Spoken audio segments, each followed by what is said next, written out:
何のために書くんだろう、私は何を書きたいんだろうっていうものが見つからない。なぜインドに行ったかというと、大学の先輩が冬休みにインドに行って、もう鼻高々にインド行ってきたぞっていうので、すごくインドからエネルギーをもらって、もう景色の壮大さ、それからもう見るものすべて面白くて、通信手段はお手紙か電話。毎日ね、一つ何かやれたらいいねっていう感じで。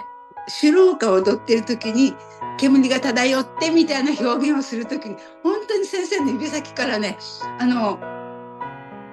煙と香りが漂ってきたのね。30過ぎて初めてこの踊りに出会って、